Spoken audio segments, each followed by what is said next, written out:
Peter Zimbor here for AnySportsTV.com. Tomorrow night, Wednesday night, late night, AnySportsTV.com online pay-per-view presents to you Irish middleweight contender Andy Lee taking on Alex Bunema. And in the corner of Andy Lee will be the man to my right, the legendary Emanuel Steward. Emanuel, you've been talking for years, touting Andy Lee as the next great middleweight. You told me as recently as 3 years ago, as far away as 3 years ago, that at the time he would have beat both Kelly Pavlik and Winky Wright.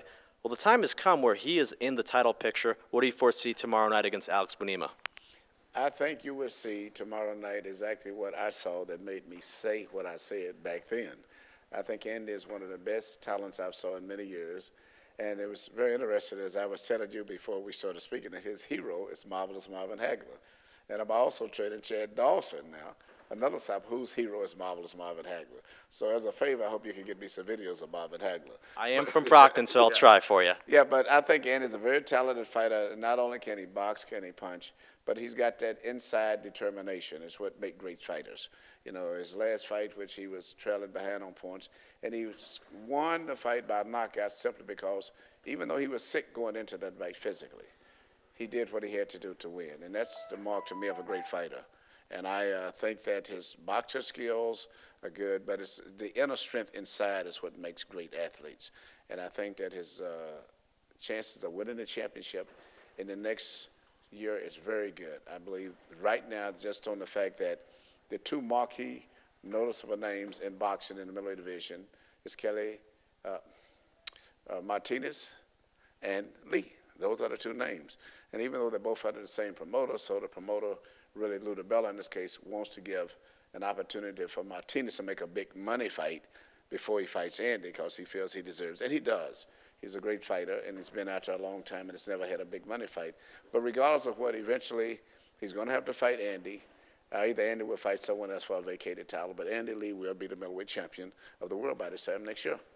Now, let's be honest here. Andy Lee's last fight against Craig McEwen, fun fight to watch.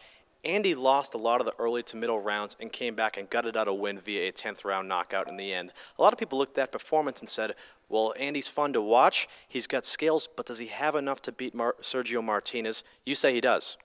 I believe if I was a general fan watching, I would say the same thing. In fact, Andy and I, we're very realistic. We looked at the fight, and his performance was not an impressive performance. And when I read on the internet all the comments, he's a fun guy to watch, as you said, very exciting, a lot of heart, pretty decent puncher, but not in the class of a Martinez. That is something that we will have to find out. Personally, I myself know that he was not physically 100% that night, but that's a long story, so no one knows it. But it was definitely not an impressive performance. But I believe, based on knowing him and being with him personally and seeing him train a lot, that he has the skills to beat a Martinez or any other middleweight in the world. Could you just elaborate a little bit on what ailments he was suffering from going into that fight? Well, he didn't eat anything hardly the day of the fight based on the fact that he was sick from some food that he'd eaten the night before. But that's neither here nor there. And he did what, you know, any good top athlete would do. You know, it's not like any other sport where we can say, well, we just cancel the event or someone else can play. You can take time out and you go in the last maybe 15 minutes. You know, he couldn't pull out of the fight. It was his first big chance on HBO, a big show. So he says, I have to fight. We spoke earlier in the day, and he did what he had to do to win the fight, but it was not that impressive. Now, his opponent, Wednesday night, AnySportsTV.com online pay-per-view, Alex Bunema. He's a guy that's been around, has some good wins on his record, Roman Karmazin, Vince Phillips. He's also fought some good fighters like the aforementioned Sergio Martinez, Jermaine Taylor, who you once worked with. What does he have left, and what will he do to test Andy tomorrow night? Because we haven't seen him in a few years, but he's a quality veteran fighter. Well, when we first made this fight, Andy's promoter, Lou DiBella, was very concerned. It still is, because Bunema's a puncher, and this is a fight that Andy, by right, should take the route of most of the young fighters. I'll wait until I get another TV date. You know, I have to get a date because I don't want to fight for maybe less than 100,000 or 50,000. Bunema is a fight that we decided to take because he's a recognizable name. It's a part of Andy's career development. He's basically a puncher still. Even though he's been beaten by some of the big guys, he still has that element of being a puncher. And I know that after seeing Andy's last fight, his confidence is very up because Andy was hit quite a bit in his last fight. So the fact that he has everything to gain, meaning Bunema, and very little to lose, where Andy stands a chance of losing all of this glory that he attained in his last great fight with McEwen, even though it was not impressive skill-wise, it's still projected him to a high level in the fans' eye and name recognition. So he has a lot to lose in this fight. And he could say, well, I just wait until a big fight maybe in November or September. But Andy went right back to training 10 days after. They said, I want to fight.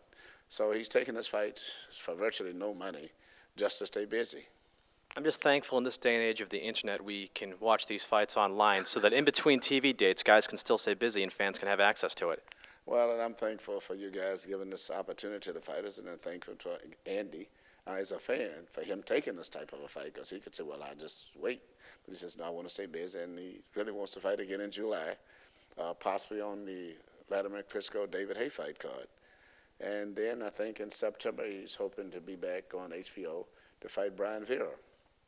And that would be a rematch of his lone loss up until this point, so there'd be a lot of interest in that fight. I want to ask you about this weekend. You are training Chad Dawson for the first time as he tries to rebound from his first career loss. He takes on Adrian Diaconu, who, despite what some people have written online, Adrian Diaconu is a quality light heavyweight fighter, a former titleist himself. But I want to ask you about this. Andy Lee's training with you at the Kronk. Chad Dawson's training at the Kronk. They've sparred together, haven't they? How's that been? It was very good sparring to seeing two tall, rangy, left-handed fighters box together. It was nip and tuck. In the beginning part, I think that Chad's style was bothering Andy a little bit, and there at the last couple of rounds, Andy had adjusted to Chad, and then he was coming on pretty good. So I would say the workout, in all honesty, was really a dead-even workout, but very good to see two tall, skillful fighters, in particular both of them left-handed. And Dawson fighting this weekend against Diaconu on HBO, as I mentioned. Chad Dawson's most recent fight for the Ring Magazine Light Heavyweight Championship against John Pascal, it seemed to me that he could have won that fight, but he laid back a little bit too much, was a little bit too tentative. Tell me if you agree with that assessment and what's going to change this time around as he tries to rebound from his first career defeat. I think it was a great assessment. I was doing a broadcast on the fight. I might have stole that from you, actually. Yeah, you said about last. But no, it was a fight that he laid back too long, and afterwards I spoke to him. And in fact, before the fight, after we had finished interviewing him, broadcast team, we said it seems like a lot is going on in his life, not only in his private life, but even in his, at that time, his boxing career also. He was having problems against a managerial or whatever, and then problems in his personal life, and as a result, it manifested itself in the fight. He really didn't get his mind into the fight until I think he realized he was behind. And then when he did get into the fight, he had Pascal hurt. In fact, I don't think Pascal would have made it through that round if it hadn't been for the cut. So he was the victim of a fight where he could have won, but he did lose legitimately. But I think the public still realizes that he was the better fighter in terms of talent. So nevertheless, based on that and the fight that took place between Bernard and Pascal now, they have taken a limelight, and he's fighting a fight which I really don't like. Pascal and Hopkins is a fight that I would rather have been fighting one of those guys, but he has to fight Diaconu, and Diaconu will have a great support system from the Romanian that's going to be there, who are going to be the guys who are supporting Lucian Bute, so he's going to have a great, great support system. And we all know that there's been a lot of problems with officials in Montreal related to their fighters. Any concern about that? I'm very concerned about the fight. I guess you'll just mainly from the officiating viewpoint over there. I guess you'll try not to leave the fight in the hands of the judges, Chad, then? We're going to do the best we can to try to win the fight by knockout.